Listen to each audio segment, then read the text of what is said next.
Beda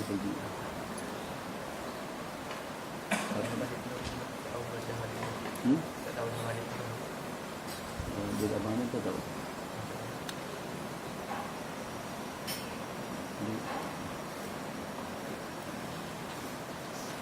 Bila satu tahu?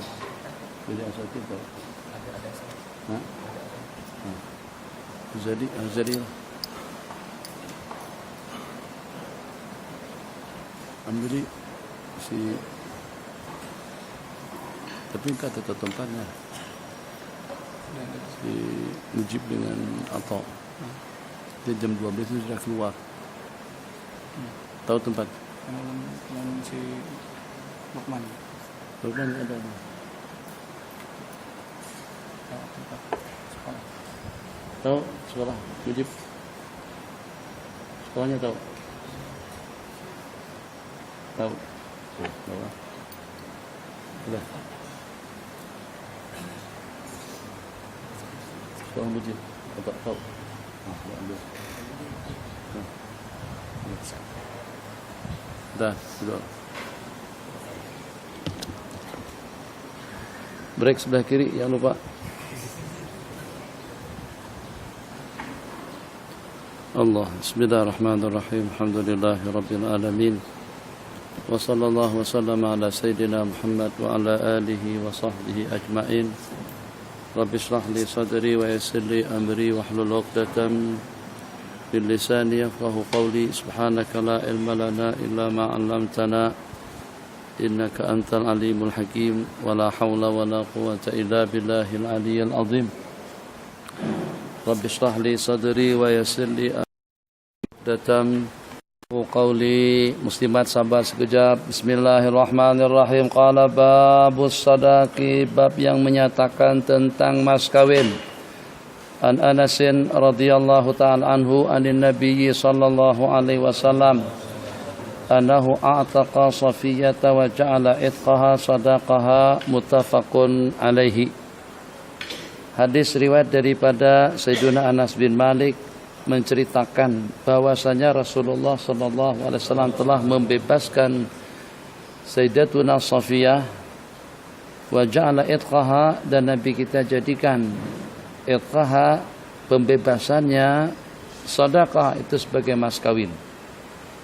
Jadi dari sinilah pendapat daripada ulama yang mengatakan bahwasanya bukan hanya sekedar dengan uang tunai atau dengan tiap mutamawal, tiap sesuatu yang mempunyai nilai, tapi justru juga boleh dijadikan sebagai mas kawin itu adalah manfaah.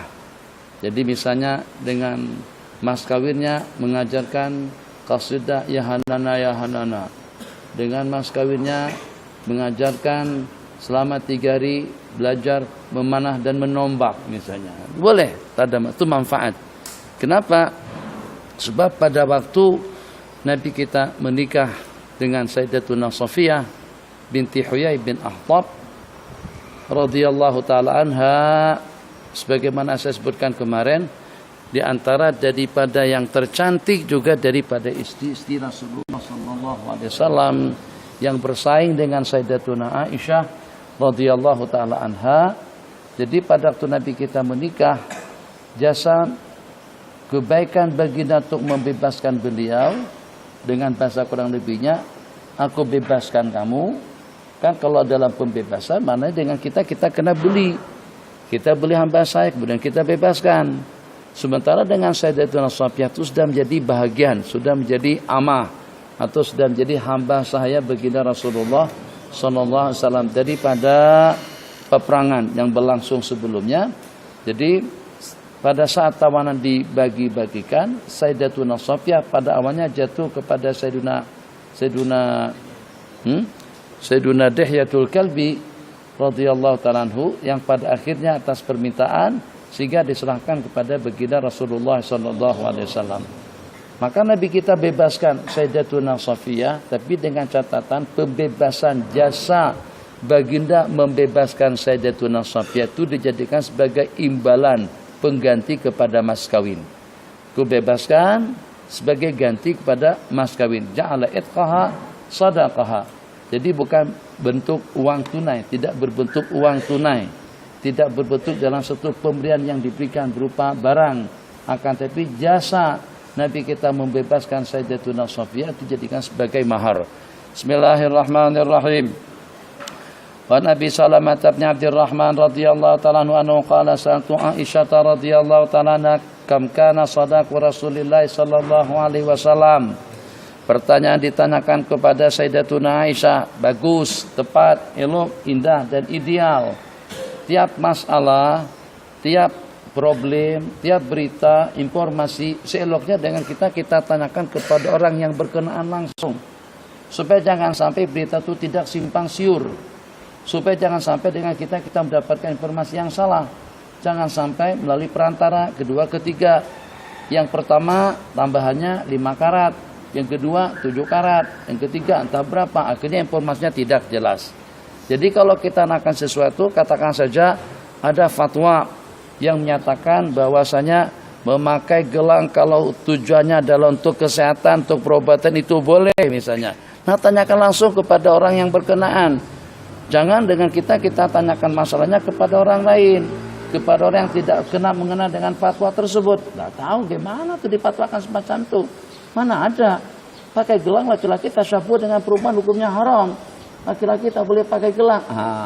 Sebab anta tak tanyakan langsung kepada sumber pandangan tadi itu daripada siapa. Sekarang fatwa sudah jadi simpang siur. Atau juga marah-marah kepada seseorang. Itu apaan? Fatwa apaan? Itu tak betul itu. Itu kalau sampai seperti itu fatwanya. Itu dari siapa? Teman dari Bogor. Bogor daripada siapa? Teman daripada Mahat Nonor. Mahat Nonor daripada siapa? Berita daripada kawan-kawan di Malaysia. Apa ceritanya? Haram memakan kecap, sambal, ABC dengan kerupuk, itu hukumnya haram. Bahkan itu salah satu daripada dosa besar. Setelah kajian dibuat, setelah pelaku penyelidikan daripada pihak Jakib dan juga daripada pihak majelis-majelis agama di Malaysia, terbukti kecap yang dari Indonesia dan sambalnya itu tidak boleh dimakan. Fatwa daripada Ustaz Azhar Idrus, tegang suasana. Akhirnya berita yang dari santri tadi itu ana yang komen. Apaan itu orang? Jelas-jelas halal, kok kenapa diharamkan? Itu fatwa seperti apa? Kalau memang halal, katakan halal. Jangan nyanyi seperti itu. Akhirnya saya terpelagakan dengan seseorang. Kenapa? Karena santri yang bawa informasi tadi itu tidak sampaikan fatwa secara lengkap. Rupa-rupanya yang dipatwakan kecap Indonesia itu haram kalau di siang hari bulan Ramadan. Oh, ya betul lah. Seperti itu ceritanya kawan-kawan. Jadi jangan salah informasi. Kerupuk pun, dari suara nih. Kerupuk pun semacam itu. Jadi jenis-jenis makanan yang dimakan sama kita tidak boleh dimakan ya. Kalau di waktu siang, kalau malam semuanya halal. Jadi seperti itulah juga dengan informasinya. Jadi supaya dengan kita mendapatkan informasi yang tepat untuk mendapatkan jawaban yang pasti. Itu dengan kita bertanya langsung kepada orang al-ma'ni. Seperti kemarin kita temukan perbedaan pendapat daripada Sayyiduna Abdullah ibn Abbas menyatakan Nabi kita menikahi Sayyidatuna Maimunah pada waktu Nabi kita dalam keadaan ihram bahwa muhrim. Sementara riwayat daripada Sayyidatuna Maimunah sendiri tidak, beliau menikahi aku waktu Nabi kita dalam keadaan halal. Jadi kenapa ulama mentarjih riwayat daripada Sayyidatuna Maimunah? Sebab dengan beliau sahibatus syan, orang yang terbabit langsung dalam pernikahan tersebut. Di sini juga seperti itu. Cari informasi, maka lebih tepatnya informasi itu daripada sumbernya. Ditanyakan kepada siapa? Kepada Sayyidatuna Aisyah radhiyallahu ta'ala, sebab adalah salah satu daripada istri baginda yang tentu lebih mengetahui daripada yang lain tentang pertanyaan yang ingin ditanyakan. Qalat, minta maaf muslimah tadi sekejap, saya tak nak pengajian ini untuk mengejutkan orang yang lagi sedang tidur. Seandainya muslimah lagi di sini sampai setengah jam baru saya pakai mikrofon. Begitu. Sebab tadi itu kita sudah dipanggilkan tadi dengan kasidah, dengan rentaknya, dengan nyaring dan jelasnya. Bismillahirrahmanirrahim. Ada satu masalah lagi Ustaz Ahmad, tak tahu lah, mungkin entah ada pandangan Ustaz. Allah, kawan-kawan semuanya. Jadi dari sudut positifnya memang, dari sudut bagusnya ya betul. Tapi daripada sudut lain, apakah elok Al-Quranul Karim itu dibaca untuk kita mengejut seseorang? Dari sudut positifnya, lantunan ayat apa salahnya, lantunan zikir apa problemnya, gitu kan? Tapi pada waktu yang sama, takkan untuk membangunkan seseorang harus Al-Quran yang kita peralat, nanti dijadikan sebagai sasaran. Kalau dengan rotan bagus, kalau dengan cerita tepat, kalau dengan dikejut, iya. Tapi Quran yang mengejutkan orang yang lagi sedang tidur nyenyak, seakan-akan nilai Al-Quran tadi itu sudah terturunkan. Seakan-akan dengan kita merendahkan nilai Al-Quran. Sebab Al-Quran dijadikan alat atau jadikan asbab untuk membangunkan, untuk mengejut orang yang sedang tidur nyenyak. Tapi itu coba disimak kembali. Kalau yang pernah berlaku, baginda dikejutkan oleh Sayyidina Umar dengan lantunan takbir Allahu Akbar. Sayyidina Umar takbirnya lantang sehingga sampai Nabi kita terkejut dan terjaga. Tapi bagaimana kalau kita kiaskan ke sana, khair-khair saja. Tapi bagaimanapun tuh takbir dan zikir ini dengan Al-Quran. Jadi Al-Quran dibaca dan dikumandangkan. Kalau sana niat dan tujuannya hanya semata-mata untuk membangunkan orang tidur, rasa-rasa tidak memposisikan Al-Quran dan tidak menempatkan tepat pada tempatnya. Kalau dijadikan sebagai asbab atau sebagai alat untuk membangunkan orang yang lagi sedang istirahat. Qalat, pertanyaan, kam kana sadaqu Rasulillah sallallahu alaihi wasallam, berapakah mas kawin sadaqu Rasulillah, mas kawinnya baginda Nabi, mahar yang Nabi kita bagikan. Kenapa ditanyakan kepada Sayyidatuna Aisyah, dan juga kenapa tentang kepada baginda secara khusus? Sebab Nabi kita kawin sampai lebih daripada 9 kali. Qalat, kana sadaquhu sallallahu alaihi wasallam li azwajihi, mahar baginda untuk istri-istri beliau yang paling banyak atau kesemuanya, sintai asyrata uqiyatan wa nasyan, sekitar dalam 12 uqiyah. 1 uqiyah lebih daripada 1 kilo emas, sekitar dalam 12 kiloan emas, sekitar dalam 12 kiloan perak dan sekian. Nash, qultu atadri man nasyu? Qala qultu la, qala nisfu uqiyatin. Berarti dalam 12 uqiyah setengah perak. Itu mas kawin baginda yang paling banyak. Jadi kalau dalam hitungan nisab, kita wajib mengeluarkan nisab emas, zakat emas hitungannya. Kalau dengan emas 20 dirham, 20 dinar emas. Sementara kalau dengan perak, mi'ata dirhamin, 200 dirham. Ada yang mengatakan 200 dirham itu lebih kurangnya sama dengan 20 uqiyah. Bismillahirrahmanirrahim. Qala fatilka 500 dinarin, fatilka 500 dirhamin, maaf, sama dengan 500 dirham. Jadi 20 uqiyah sama dengan 500 dirham. 12 uqiyah setengah, 12 uqiyah setengah. Berarti 1 uqiyah itu dalam 20 dinar. Betul. 1 uqiyah sama dengan 40 dinar, 40 dirham. 1 uqiyah sama dengan 40 dirham. Belajar matematika lah. Astagfirullahaladzim. 40 kali 12, 480. Nah, setengah uqiyahnya 20 dirham. Berarti 12 uqiyah setengah, 1 uqiyah. Supaya nanti kita tidak mengulang-ulang lagi, kita semat dalam ingatan. 12 uqiyah setengah sama dengan 500 dirham. Berarti 1 uqiyah itu sama dengan 40 dirham. Kumpulkan 40 dirham perak, sama hitungannya dengan 1 uqiyah zaman dahulu. Sementara dengan dinarnya, dengan dinar emasnya, 1 dinar emas sama dengan 4 gram sesuku. Itu kalau dengan hitungan gram. Dan perbandingan pada saat ketika itu, 1 dinar emas itu hampir sama dengan 11 atau 10 lebih sedikit. Hampir sama dengan 10 dirham.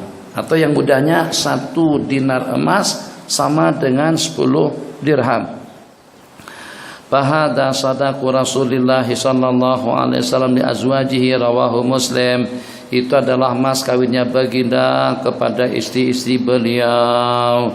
Ikut kaidah yang kita sebutkan tadi. Dan juga dalam mazhab kita untuk mahar tidak ada batasannya, tidak ada batasan yang paling sedikit asalkan bermula daripada benda yang mempunyai nilai aqallu mutamawil, serendah-rendah nilai barang yang berharga, dengan cincin, dengan jam tangan, dengan kain, dengan kitab, dengan kipas, dengan lampu, dengan Al-Quran. Makanya di Indonesia sering akan dikabul langsung dengan akad dengan mas kawinnya seperangkat alat sembahyang.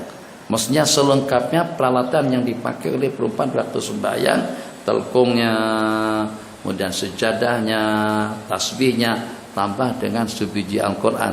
Itu di tengah orang ramai.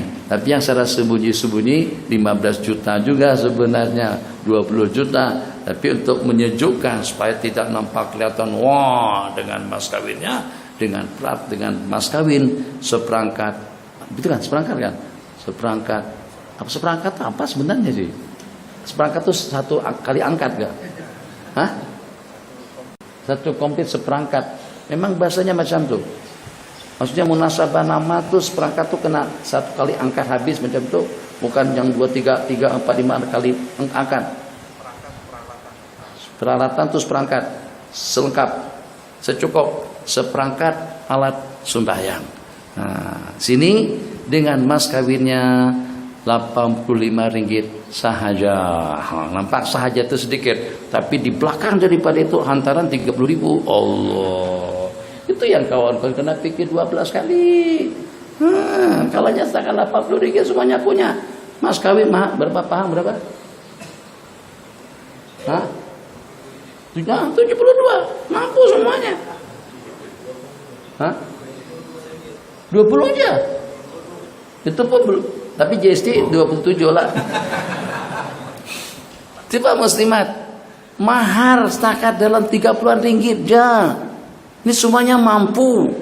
Tapi kenapa orang banyak pikir itu dan ini? Kenapa sampai sekian kali pikir dulu? Sebab dibalik daripada yang hak 12 tadi itu tambah hantaran, tambah belanja, tambah resepsi, tambah hadiah, tambah apa? Buat maklum, ada atau mati, maktam, adik-beradik. Itu yang paling membebankan kepada kita. Kalau hanya ikut mahar di sini cukup lumayan murah. Paling mahal pun dalam 100 ringgit saja mahar misil di Malaysia. Tapi nanti akan menyusul dengan hantaran. Hantaran itu yang paling membebankan. Hantaran tambah dengan belanja. Komplit yang dua itu minimal. Kalau dahulu saja kira-kira dalam 5 ribuan, 7 ribuan. Sekarang mungkin lebih lagi daripada itu. Sudah sampai 10. Katanya untuk belanja kenduri kawin pun tak cukup 12 tangan. Kena angkat kedua belah kaki juga dalam waktu yang sama. Kalau sebut tak cukup 12 tangan berarti 10.000. Kalau tambahan saya tadi dengan kedua belah kaki berarti kena ada uang 20.000 RM. Ini bukan dari hati ke hati, secara jujur saja. 20 yang tua yang sudah ada usia. 20.000 ringgit kita keluar beli, katakan saja kita sembelih 2 ekor lembu atau 3 ekor lembu. Itu daripada kotak yang masuk yang orang ramai masukkan itu terbayar tak? Ada seimbang aja. Maksudnya kalau kita rugi pun, kalau kurang pun paling setakat kurang untuk beli beras dan lain sebagainya. Tapi untuk yang lembunya atau mungkin dapat lebih. Tak tentu, ikut keadaan, ikut tempat. Ada sebagian makan tambah 2 kali, emploknya sedikit dia. Kadang-kadang emplok kosong dimasukkan juga. Sebab kenapa? Sebab ditunggu di tengah-tengah. Kalau dulu kita bersalaman dengan tuan rumah. Nah, pada saat tuan rumah udah bersih sini penuh, makanya tuan rumah kadang-kadang Pak Haji itu bapak kepada pengantin itu kadang-kadang bawa baju yang poketnya ada 4, sini 2, sini 2, penuh salaman masuk. Lepas tuh ada masa-masa masuk ke rumah untuk kosongkan. Masa itu kita keluar, assalamualaikum, waalaikumsalam. Jadi kita alhamdulillah tak ada salaman dengan siapa-siapa. Lepas makan langsung balik aja. Sekarang ada kotak di tengah. Ada kotak di tengah letakkan situ. Jadi nak lewat, nak keluar, nak balik lagu mana? Karena lewat kawasan kota di situ. Akhirnya ada, tapi bukan saya tidak pernah sebab saya jarang hadir kenduri di sini. Ada dengan sebagian di tempat kami yang meletakkan amplop kosong saja. Yang penting kan gayanya memasukkan. Bismillahirrahmanirrahim. Tak ada apa-apanya. Makanya dulu-dulu dan juga disebut di dalam hadis nanti dalam bab walimah, Nabi kita katakan sejelek-jelek dan seburuk-buruk makanan itu adalah makanan walimah tersajikan dan terhidangkan kepada orang-orang kaya dan terelakkan daripada orang-orang miskin. Kenapa jadi sasaran orang-orang kaya? Saya masih ingat pada masa menikah kakak saya dan dengan resepsi pernikahannya dengan Dr. Sabran, memang kalau kita undang orang-orang pasar, orang-orang kaya, amplopnya besar, mereka makan sedikitnya. Kalau orang kampung yang dijemput makannya banyak, makan bertambah, tapi yang masuk setakat dalam 3, 4, 5, 6 dikit aja. Kalau orang-orang kota, orang-orang yang pasar tadi itu, atau makannya sedikit, sebab mereka udah makan, di rumah pun belambah makanan, tak akan habis. Jadi pada waktu makan apa adanya, banyak bersimbang saja. Bahkan kadang-kadang hanya setakat datang saja untuk masukkan amplop tadi itu. Buka 50 ringgit, buka 100 ringgit. Jadi kalau kita jemput orang-orang kampung saja, makannya banyak, tapi imbalannya sedikit. Itu kadang-kadang yang membuat sebagian agak malas atau tidak terlalu terpanggil untuk menjemput warga lingkungan atau warga masyarakat berbanding dengan orang-orang kaya. Itu yang dimaksudkan dalam hadis. Kalau sudah seperti itu kenduri kamu, kalau seandainya Anda tidak mendapatkan imbalan yang seperti itu pun, memang tetap sewajarnya Anda mengadakan kenduri kawin. Sebab kenduri kawin bukan untuk imbalannya, bukan untuk balasannya. Kenduri kawin terus sebagai satu tuntutan, sebagai tanda kesyukuran kita kepada Allah Jalla wa'ala, yang bergantung kepada kemampuan kita masing-masing. Aulim walau bisyatin. Buatlah kenduri kawin yang walaupun hanya dengan menyembelih 1 ekor kambing. Bismillahirrahmanirrahim. Qala ya Allah, faqala la waksa wala syatata, la wakasa, tidak kurang dan juga tidak lebih daripada yang disebutkan di dalam hadis. Qala rahimahullahu ta'ala wa Ibn Abbas radhiyallahu ta'ala anhuma lamma tazawwaja Aliun Fatimata, pada waktu baginda menikah dengan Sayyidatuna Fatimah, Nabi kita banyak bantu. Tapi pada waktu beliau mengatakan saya tidak punya apa-apa, maka Nabi kita tanyakan, mana baju besimu yang kau peroleh pada peperangan apa? Qala lahu Rasulullah sallallahu alaihi wasallam, a'tiha syai'an. A'tiha, bukan mak mertua, bukan pak mertua. Mahar sepenuhnya hak milik istri, hak milik pasangan daripada laki-laki berkenaan, bukan hak miliknya sesiapa. Jadi kita kadang-kadang di masyarakat justru orang tua minta digantikan atau paling tidak minta dibantu daripada mahar yang diserahkan kepadanya. Jadi mahar seutuhnya adalah hak milik daripada istri. Qalat, riwayat daripada Sayyidina Abdullah bin Abbas, lama tazawwaja Aliun Fatimah qala lahu Rasulullah sallallahu alaihi wasallam, a'tiha syai'an. Jadi kata baginda, saya tidak punya sesuatu, tapi tetap berani. Kemarin Ustaz Syarif pernah katakan kepada kawan-kawan, pada waktu terdapat seorang perempuan menawarkan diri di hadapan orang ramai, menghibahkan diri kepada baginda Nabi. Ternyata pada waktu Nabi kita tak bagi respon, tak bagi jawaban, justru berdiri salah seorang daripada sahabat dan mengatakan, kalau baginda tidak berhajat, kawinkan saja dia dengan aku. Nabi kita tanyakan, wa madza ma'ak? Iltamis walau khataman min hadid. Ternyata laki-laki yang bertawar diri tadi itu, yang siap untuk menjadi suami kepada wanita berkenan itu, tidak punya apa-apa, tak ada sembarang duit yang beliau miliki, tidak lebih daripada sehelai kain yang tak ada baju, sehelai kain yang tidak ada selendangnya. Tapi ternyata yang walaupun seperti itu, mereka mempunyai satu keberanian. Makanya antum yang belum menikah lagi perlu dan wajib membaca doa yang bunyinya seperti ini, Allahumma inni a'udzubika minal hammi wal hazan wa minal ajzi wal kasal wa minal jubni wal bukhul. Dan aku berlindung dengan Engkau ya Allah daripada sifat kedekut dan pengecut. Satu kedekut, kedua pengecut. Pengecut kenapa?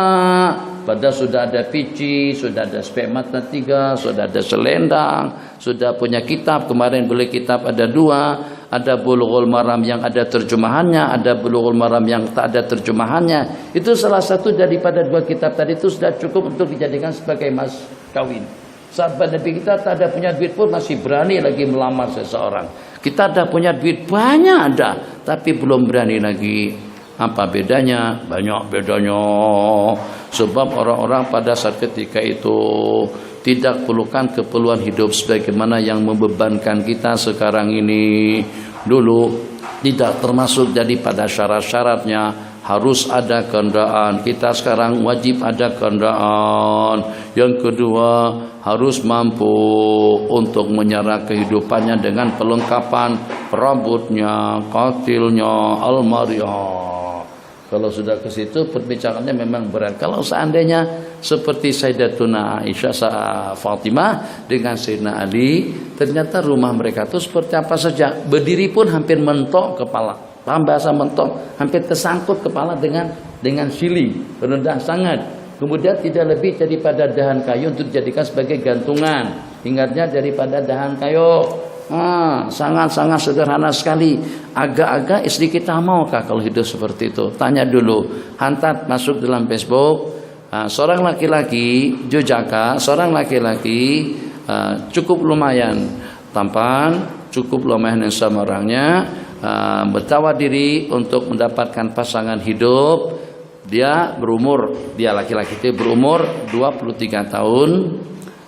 Sudah selesai pengajian tafakuh dan juga pengajian di UAI, belum ada pekerjaan, belum ada penghasilan, hidup masih menumpang kepada kedua ibu dan bapak, tapi sangat-sangat penyantun dan juga sangat-sangat pengasih kepada calon istrinya nanti. Tunggu kira-kira ada balasan. Tak punya apa-apa, hanya duduk di pondok pasir Tumbo. Itu pun dipinjamkan oleh seseorang. Dan bulanan yang diterima daripada orang tua karena masih mengaji di sana sebesar 250 ringgit. Siapa yang berkenan untuk menjadi calon suami aku, calon suami, jadi calon istri aku, maka dipersilakan untuk menghubungi nomor email ada, Facebook ada. Kalau daripada nama alamat komunikasi tadi itu nampak seperti ada duit. Jadi tunggu kriterianya ya Arhamar Rahimin.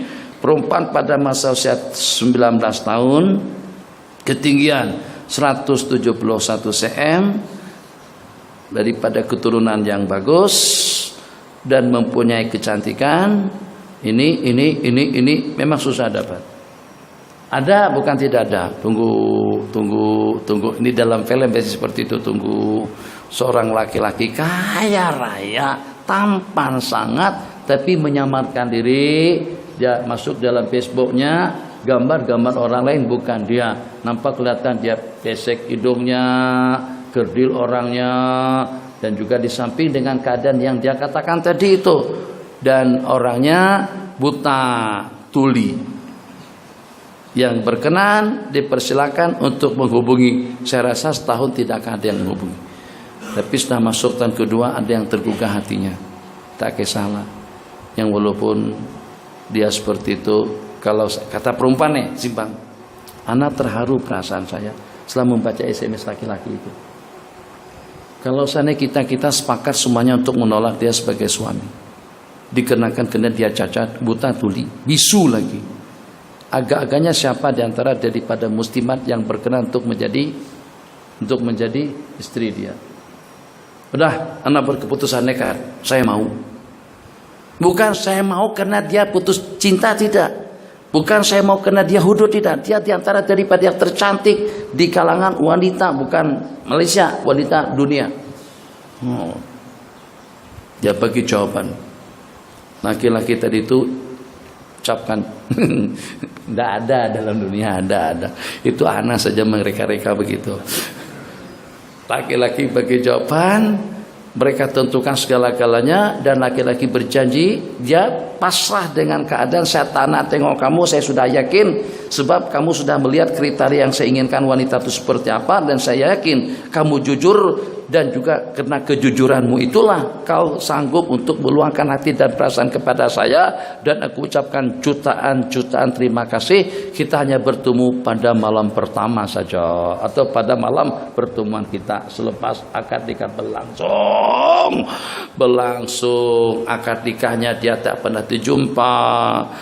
Jangan, ini bukan film nih, ini baru nak mengarang, nak buat skenario baru.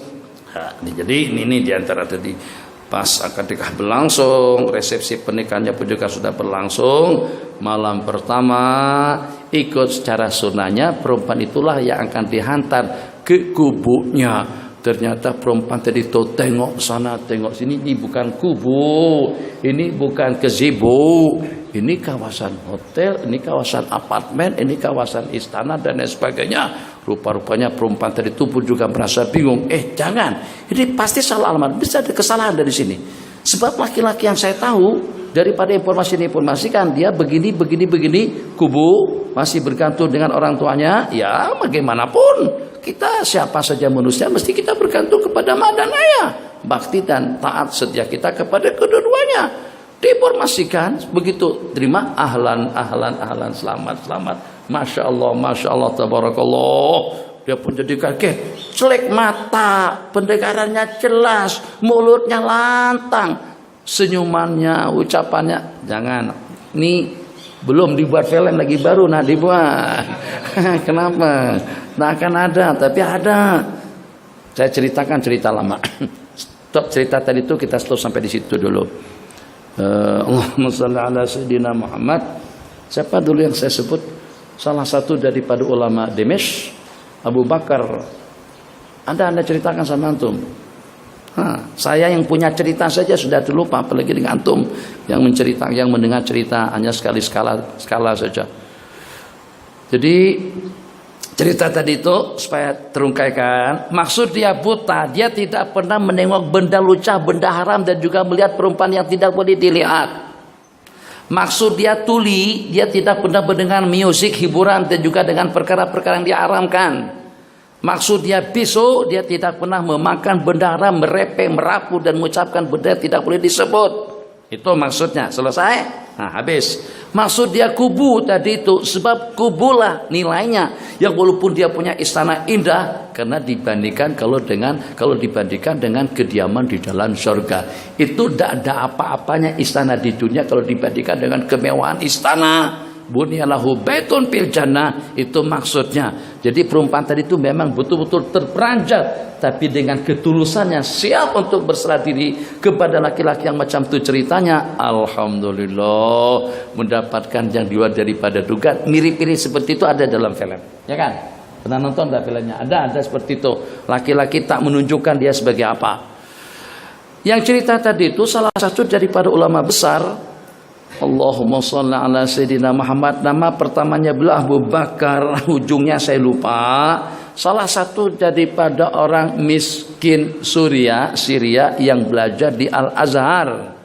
Jadi pada waktu itu dari minggu ke minggu, alhamdulillah, bulan ke bulan, tahun ke tahun, sampai pada saat yang dengan beliau kehabisan bekalan hidup, kiriman terlambat sampainya, disebabkan karena apa? Walhasil pada hari itu memang betul-betul dengan beliau sudah tidak mampu untuk menahan lapar.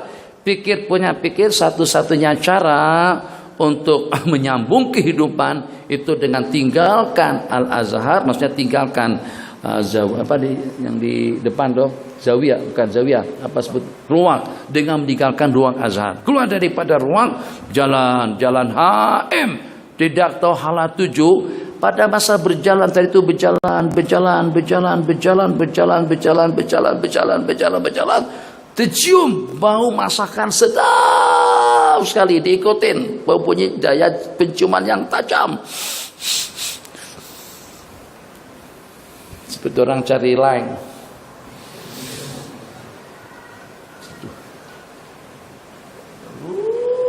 Tanpa disadari termasuk ke sebuah rumah besar. Dari ruang tamu masuk ke dapur, ternyata memang benaran sajian makanan sudah terhidangkan di situ tanpa pikir panjang. Maka dengan hamba Allah tadi itu ambil mangkok, tuang gulai, kaut nasi, tapi sebelum mencicipi dan juga sebelum memakan dan menikmatinya dalam keadaan darurat dan terpaksa, ada teguran daripada hati, ini tidak boleh. Kamu tidak boleh berbuat semacam ini sebab ini secara haram. Maka seketika itu juga dengan hamba Allah tadi itu lepaskan atau letakkan kembali mangkok yang sudah terisi gulai dan makanan kembali ke ruang. Tak lama kemudian tok. Ternyata yang ketok pintu itu adalah untuk guru beliau. Guru beliau memanggil nama santri, nama pelajar tadi itu. Kata beliau, katakan saja nama Abu Bakar,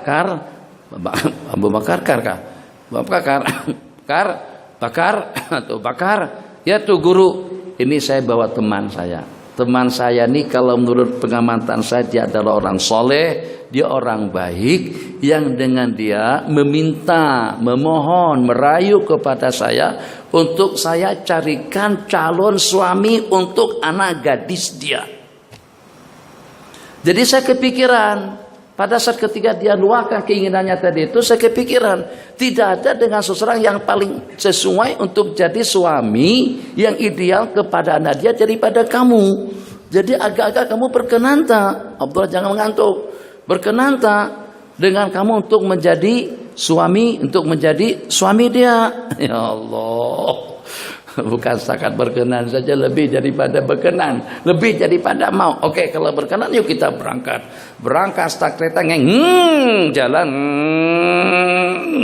jalan kereta, bukan jalan kaki, jalan 3 orang. Beliau tuh guru tadi itu, teman beliau tambah dengan si laki-laki pondok yang ngaji di Pasir Tumbuh, Masya Allah, berangkat. Tak lama kemudian sampai ke depan rumah banglo besar tadi itu. Masuk pintu pagar terbuka, masuk ke dalam ke ruang tamu, akan dilangsungkan. Belum masih jam lagi. Makanan yang dikaut, yang dicedok pada pagi hari tadi itu ada terhidang di sana, belum diambil dan juga belum terpindahkan daripada tempatnya.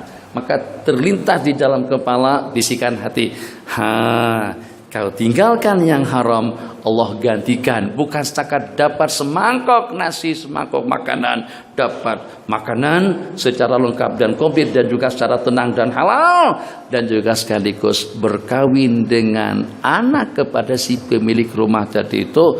Masyhur. Cerita ini bukan direkayasa. Ini cerita kalau tidak salah ceritanya Syekh Abdul Fattah Abu Ghudah.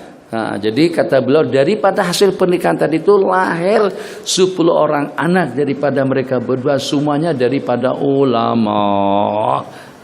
Berkat wanahan nafsa anil hawa, mencegah diri daripada hawa nafsu. Bismillahirrahmanirrahim. Nabi yang begitu tuh paling 1 dari 100 lah. Jadi kita jangan terlalu menghayal sangat. Bismillahirrahmanirrahim. Hadis. Qala ma indi syai'un, saya tidak punya apa-apa. Nabi kita bersabda, mana dengan baju besimu? Fa aina dir'uk al-khatmiyah. Ini diantara daripada ihtimam baginda, jangan sampai dikatakan karena Sayyidina Ali jadi menantu atau akan jadi menantu sehingga Nabi kita memberikan tumpuan dan perhatian seperti itu. Sebenarnya lebih sebelum jadi menantu pun Nabi kita sangat-sangat menghargai dan juga memuliakan Sayyidina Ali bin Abi Thalib radhiyallahu taala anhu sebagai sepupu. Kan satu pupu hubungan keluarga antara baginda Nabi bin Abdullah, sedangkan Sayyidina Ali bin Abi Thalib adalah pak saudara baginda Nabi. Jadi wajar-wajar saja kalau terjalin hubungan baik antara baginda dengan Sayyidina Ali sehingga sampai kepada tahap yang seperti agak melebihkan atau agak mencemburukan kepada Sayyidatuna Fatimah radhiyallahu taala. Pernah beliau tanyakan kepada baginda Nabi, siapa orang yang paling Nabi kita sukai? Hal huwa afdalu minni indaka am ana? Apakah dia lebih berkenan di hati baginda atau saya? Kata Sayyidatuna Fatimah radhiyallahu taala anha. Qala bismillahirrahmanirrahim. Wa an Amr bin Shu'aib an abi an jaddihi radhiyallahu taala anhum qala qala Rasulullah sallallahu alaihi wasallam ayyuma imra'atin nakahat ala sadaqin aw hibain aw khibain aw idatin qabla ismatin nikahi fahuwa laha. Sesiapa saja daripada wanita yang menikah atas sadaq, atas mahar yang diberikan, ayyuma imra'atin nakat ala sadaqin, hibah ya. Hibah apa artinya? Pemberian. Atiyah, pemberian. Hibah maknanya atiyah. Au iddatin atau janji yang dijanjikan qabla ismatin nikah bahwalaha. Wa ma kana ba'da ismatin nikah bahwa liman u'tiyahu wa haqqu ma ukrima ar-rajulu alaihi ibnatahu wa haqqu ma ukrima ar-rajulu alaihi ibnatuhu au ukhtuh. Satu, diberikan sebelum akad nikah berlangsung. Yang kedua, diberikan setelah ismatin nikah, setelah akad nikah berlangsung. Yang pertama sebelumnya, yang kedua setelahnya. Ini bahasa seperti ini di kita jarang-jarang berlaku. Kalau ada paling berupa hadiah dan pemberian. Di Mesir ada istilah muqaddam sadaq, ada istilah muakhar sadaq. Ada muqaddam, ada muakhar. Ada yang dikedepankan, ada yang dikebelakangkan. Ada yang muka, ada yang belakang. Muqaddam sadaq, mahar yang diberikan pada masa akad nikah berlangsung. Muakhar sadaq akan disusulkan kembali kalau mereka bercerai. Jadi itu sebagai jaminan daripada orang tua, entah banyak mengelamun. Jangan letak pen ke mulut, ke tangan, pas segala macam. Tadi awal sudah saya perhatikan. Cuman dari sejak awal kita datang kemari saya perhatikan tuh banyak mengelamun dalam pengajian. Tak apa. Udah ada calon belum? Udah. Tuh. Tapi dipikirkan dia datang sendiri. Apa mikirkan benda-benda tuh. Ikut ngaji aja tentang ya. Kalau memang Allah dah takdirkan 3 hari ke depan dia akan datang. Tapi main-mainkan pen. Itu yang saya maksud. Kamu letak pen ke mulut, letak ke telinga, main-mainkan. Itu yang dimaksud dengan abas. Tapi tak ada munasabah saya tegur. Mungkin hari ini baru meletup. Itu pun masih lembut lagi. Kembali. Muakhir dengan muqaddam. Jadi saya sebagai orang tua, saya khawatir dan bimbang kalau sampai nanti anak saya akan diceraikan. Beda perempuan yang sudah diceraikan dengan perempuan yang tidak pernah kawin langsung. Akan lebih banyak penggemar dan peminat kalau pada saat dengan perempuan itu masih bujangan berbanding dengan perempuan yang sudah pernah kawin. Itu kerisauan. Maka dalam perjanjiannya untuk mengikat rabitatuz zawaj, hubungan antara pasangan tadi itu, maka keluarga perempuan mensyaratkan maharnya 100.000 Rm.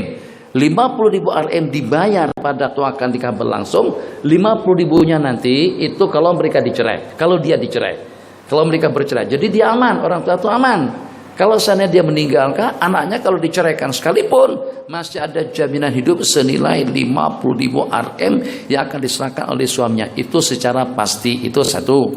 Kemudian yang kedua, ikut tradisi dan kebiasaan yang walaupun belum lagi menikah, kadang-kadang hari-hari pertama, minggu-minggu pertama, bahkan secara langsung kepada calon istri. Ternyata dia dapat informasi itu adalah hari jadinya, itu adalah hari lahirnya, diberikan berupa jam tangan, gelang, atau juga yang sejenisnya. Itu apa hukumnya? Itu dikatakan pemberian qablal ismah. Ada nanti pemberian ba'dal ismah. Qala bismillahirrahmanirrahim. Ayyuma imra'atin nakahat ala sadaq au hibain au iddatin qabla ismatin nikahi fahuwa laha wa ma kana ba'da ismatin nikahi fahuwa liman u'tiyahu. Akad nikah berlangsung, kadang-kadang dengan perempuan masih belum ada hak untuk mendapatkan sesuatunya daripada suaminya. Kalau pada saat hanya setakat berlangsung saja, tapi masih belum diserahkan seutuhnya, masih belum pasrah kepada suami yang menikahinya. Jadi ini juga berlaku.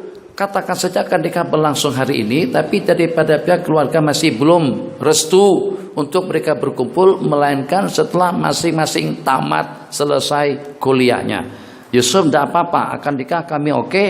bulan ini juga sesuai dengan permintaan Anda, tapi awak kamu tidak boleh berkumpul dengan istri kamu melainkan setelah 1 tahun ke depan. Maka selama 1 tahun Yusuf tidak berkewajiban untuk memberikan nafkah dan tidak berkewajiban untuk menyediakan tempat tinggal dan juga dengan pakaiannya. Nafkah, pakaian, tempat tinggal itu bukan kewajiban Anda. Bila kita laki-laki bertanggung jawab untuk menyediakan yang 3 benda tadi itu, tempat tinggal tersedia, pakaian ikut keperluan, makanan pun juga sesuai dengan ketentuannya, itu kalau kita sudah berkumpul. Jadi kalau seandainya dia di UAE, kita di UUM, nikah sudah, tapi tidak berkumpul, kita tidak berkewajiban untuk memberikan apa-apa kepada pasangan kita. Itu ismah, sudah berlangsung.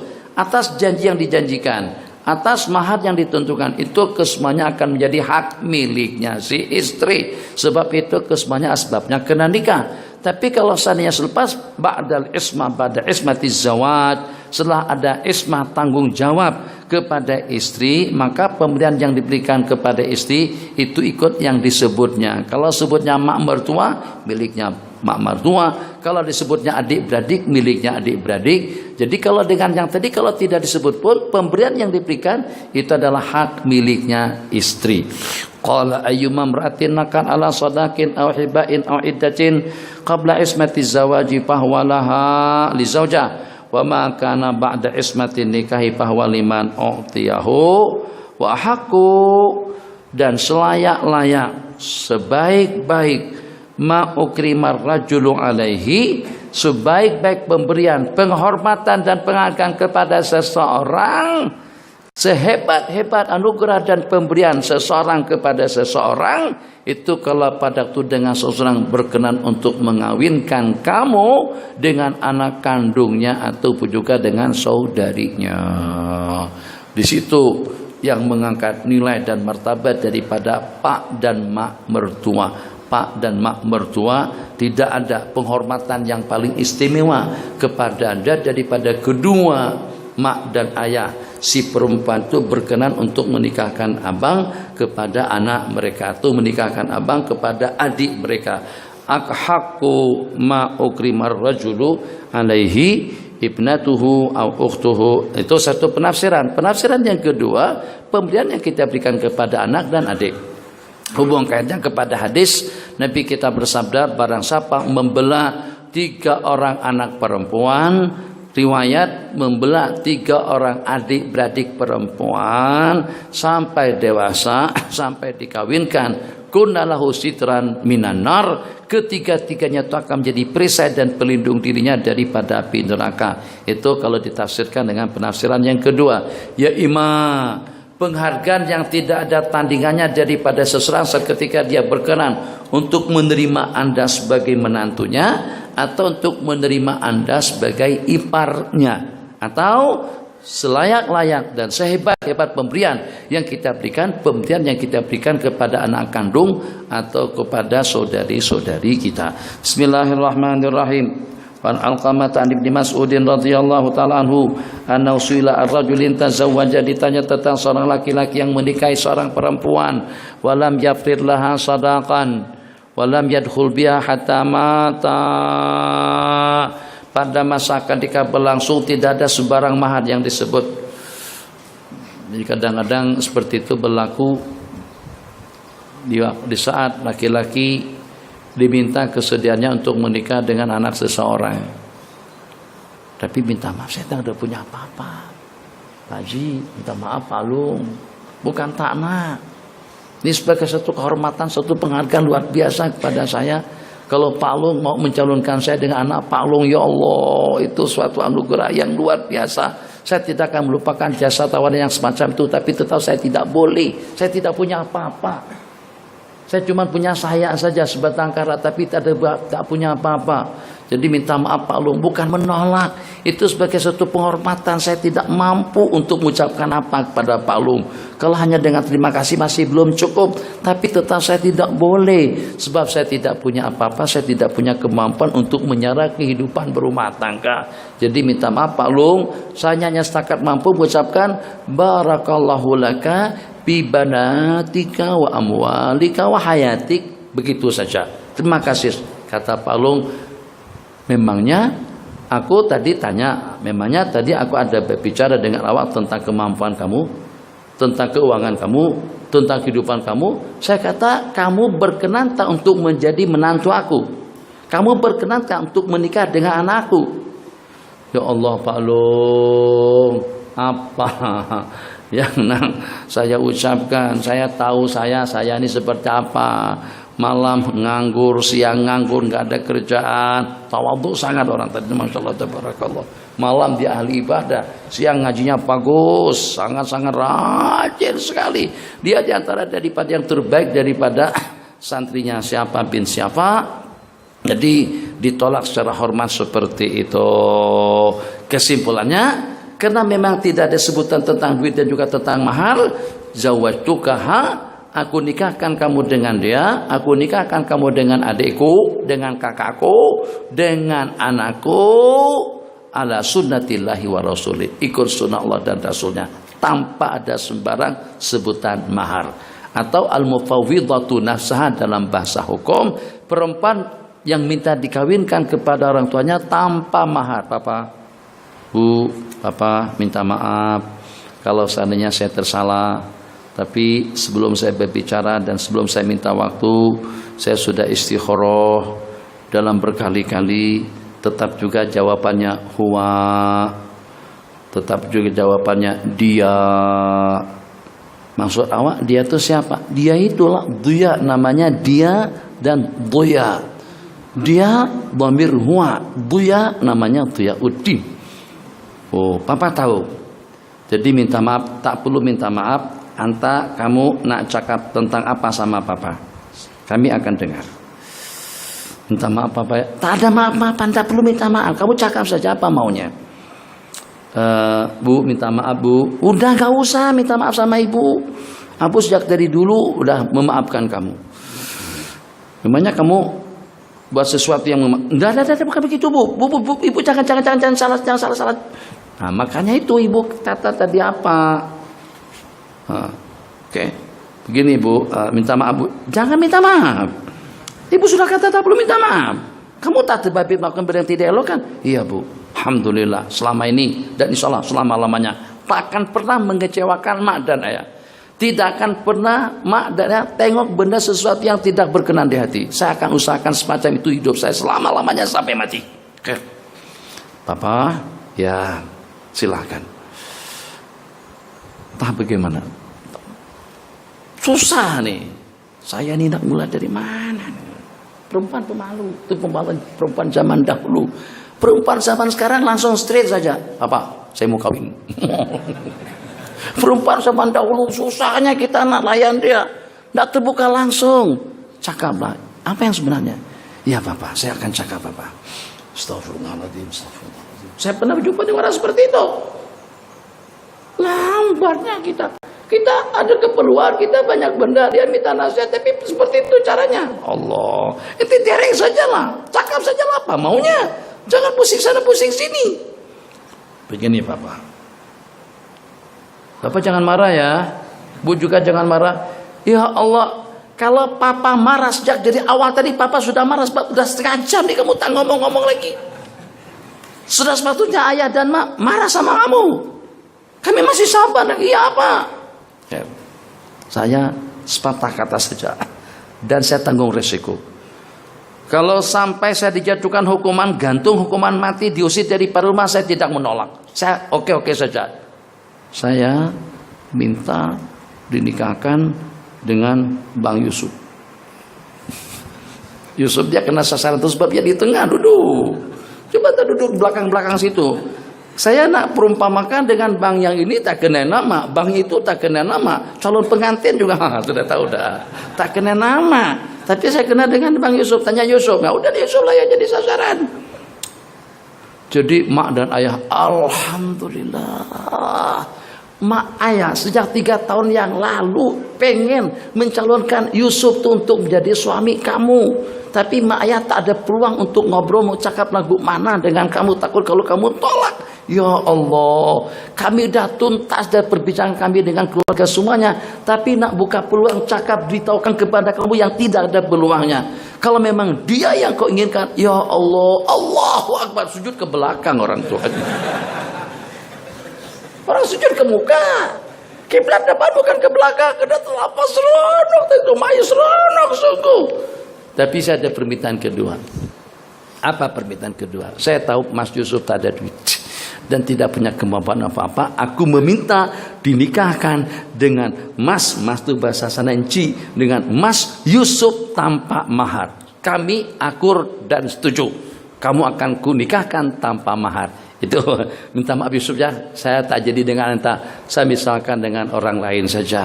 Jadi dengan orang lain sebab takut kalau kamu kecewa. Jadi saya nikahkan kamu dengan dia tanpa mahar. Setelah dinikahkan,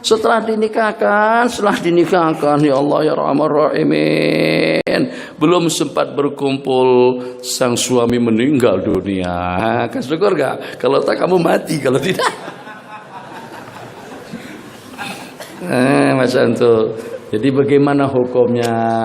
Tak ada sebutan sembarang mahar sebelum berkumpul. Semalam ada terlihat dalam satu WhatsApp kalau tidak salah atau dalam Facebook, laki-laki yang digilas sama kereta, ya Allah belah dua, badannya hancur. Jadi sama petugas trafik tuh waktu memasukkan ke dalam kantong plastik seperti kita potong daging korban saja. Ada yang termasuk, ada tengok kan? Seperti potong daging korban saja. Kaki yang sudah terputus diangkat, plung, masukkan begitu saja. Tak ada hormatnya. Terbelah dua kepala dengan helmet ya. Kepala sampai ke sini, kaki sudah terbagi dua. Ya Allah ya Rahman Rahimin. Itu kecelakaan di jalan raya. Nah, waliyadzubillah. Jadi kita tidak memisahkan seperti itu. Yang secara pasti sebelum mereka berkumpul ternyata suaminya meninggal dunia. Bagaimana kira-kira? Jadi Sayyidina Abdullah ibn Mas'ud yang memberikan jawaban, laha mislu sadaqi nisaiha la wakasa wala syatat. Maka dengan perempuan tadi itu berhak untuk mendapatkan mas kawin sebagaimana mas kawin adik beradiknya, sanak saudaranya yang disebut dengan mahar misil, tidak kurang dan juga tidak lebih. Dan diwajibkan ke atas al-iddatu dan juga walahal mirasu, 3 perkara yang akan diperolehnya. Ini ketiga-tiganya jawaban daripada Sayyidina Abdullah ibn Mas'ud secara ijtihad. Ini yang membuktikan, mudah-mudahan kita hubungkan kaitkan ke sana dalam ingatan kita selalu segala dalam ingatan. Ini makna daripada firman Allah yang berbunyi wattaqullaha wa yu'allimukumullah. Dijawab secara ijtihad oleh Sayyidina Abdullah ibn Mas'ud. Yang pertama, kematian disamakan dengan dukhul. Maka kalau pada waktu perempuan itu sudah didukhul, terus terpisah dengan suaminya dengan kematian, terus meninggal suaminya, maka dengan yang pertama mahar wajib, kemudian yang kedua juga wajib menjelang masa iddah, dan juga yang ketiganya perempuan tersebut berhak untuk mendapatkan harta warisan. Ulama tidak membeda-bedakan antara perempuan yang didukhul dengan laki-laki yang meninggal dunia. Terpisah dengan kematian. Kalau sana tidak didukhul pun sama dengan perempuan al-madkhulu biha. Artinya perempuan yang didukhul oleh suaminya, mahar sepenuhnya, iddah secukupnya, tambah dia akan mewarisinya. Bismillahirrahmanirrahim. La wakasa wala syatata wa alaihal iddatu wa lahal mirasu. Faqama Ma'qil ibnu Sinan al-Ashja'i radhiyallahu anhu faqala qadha Rasulullah sallallahu alaihi wasallam fi Barwa binti Washik imra'atin minna mithla ma qadaita. Jadi saya bersaksi bahwasanya Nabi kita membuat ketetapan hukum, keputusan seperti dengan keputusan yang Anda tetapkan tadi. Baginda telah menetapkan keputusan yang sama, hukum yang sama kepada Barwa binti Washik, salah seorang wanita daripada kami, persis mirip sama seperti yang dipatwakan oleh Sayyidina Abdullah ibn Mas'ud. Qala fa fariha biha, bahagianya beliau itu tidak ada tandingannya ijtihad daripada Sayyidina Abdullah ibn Mas'ud sesuai dengan keputusan qadha, keputusan daripada baginda Nabi sejak pada beberapa waktu yang lalu. Betul sebagaimana yang dikatakan. Jadi kalau intima dan wala kita kepada orang yang baik, insya Allah sedikit sebanyak kebaikannya itu akan sampai juga kepada kita. Sayyidina Abdullah ibn Mas'ud Ini dikatakan sebagai salah seorang daripada ahli keluarga baginda Nabi. Sahibun na'lain, sahibul wudu, yang menyediakan cak air wudu Nabi adalah beliau, yang bawa ke sana kemari kasut. Orangnya kerdil. Ada riwayat mengatakan tidak lebih panjang, tidak lebih daripada ukuran satu asta saja. Kerdil, rendah sekali. Jadi kalau Nabi kita masuk masjid, selepan Nabi kita truk masuk tangan kanan, truk masuk lantar di bahu, jalan di depan. Nah, itu budikat khasnya baginda Rasulullah sallallahu alaihi wasallam, Sayyiduna Abdullah ibn Mas'ud atau dengan Ibnu Ummi Abdin. Nabi kita bersabda, yang teringin untuk membaca Al-Quran hayyan tariyan fal yaqra bi qiraati Ibni Ummi Abdin, yang pengen baca Al-Quran itu fresh dan nyaman, segar, maka hendaklah membacanya dengan rentak Sayyiduna Abdullah bin Mas'ud. Salah satu daripada kumpulan yang Nabi kita diperintahkan untuk duduk bersabar bersama mereka. Wasbir nafsaka ma'al ladzina yad'una rabbahum bil ghadati wal 'ashyi. Ulama mengatakan di antaranya daripada kumpulan yang terkumpul pada saat ketika itu adalah Sayyiduna Abdullah bin Mas'ud radhiyallahu taala anhu. Qala fariha bidzalika Abdullah ibn Mas'ud. Azan belum. Wa Jabir bin Abdullah radhiyallahu ta'ala anhu anna Nabiy sallallahu alaihi wasallam qala man ata fi sadaqi imra'atin sawikan, jenis daripada makanan ya lebih kurangnya sama seperti dengan bubur kanji. Orang yang memberikan mas kawin kepada perempuan seumpama daqiqul qamh al-maqlub, al-makli atau dura, lebih kurangnya sama dengan bubur kanji, sama dengan bubur lambo atau sawik. Barang siapa memberikan satu jak, satu mangkok sawik sebagai mahar kepada seorang perempuan, ataupun juga dengan seumpama tamar, faqadis tahalla ai farjaha, berarti akad nikahnya sudah sempurna. Sebab yang walaupun menyebut mahar dalam ijab kabul itu tidak wajib, dan kalau disebut wajib dibayar sejumlah hitungan yang kita sebut, hati-hati dalam melangsungkan akad nikah. Menyebutkan mahar dalam ijab kabul itu hukumnya sunnah saja.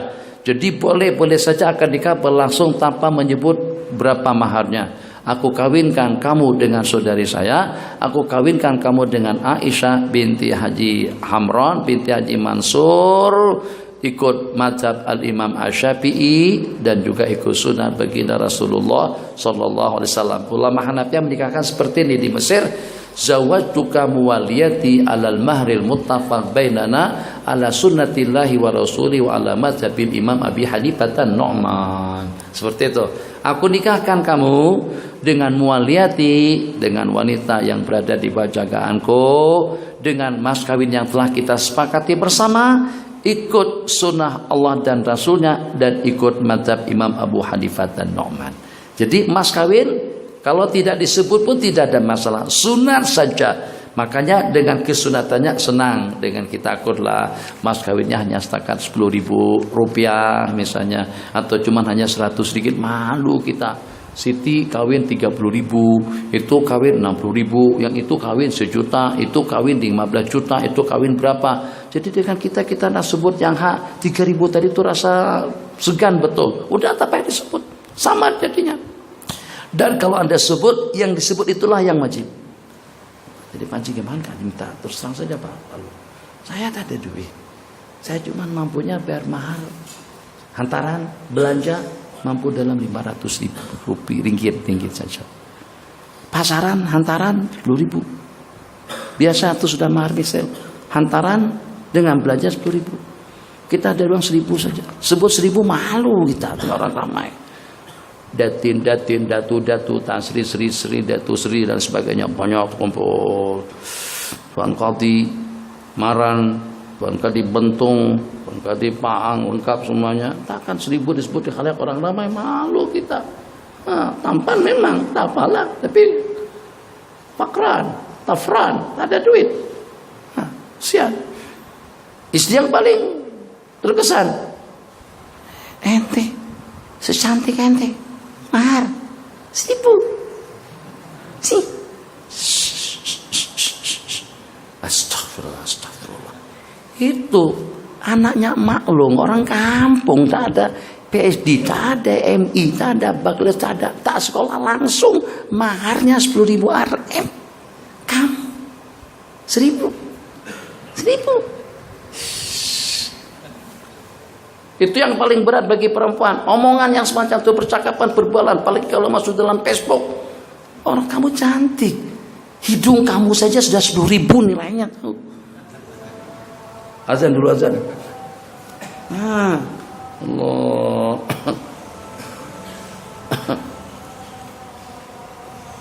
Ini Bang Topik nih mahal, Bang Topik. Tapi Bang Topik udah kawin namanya, kalau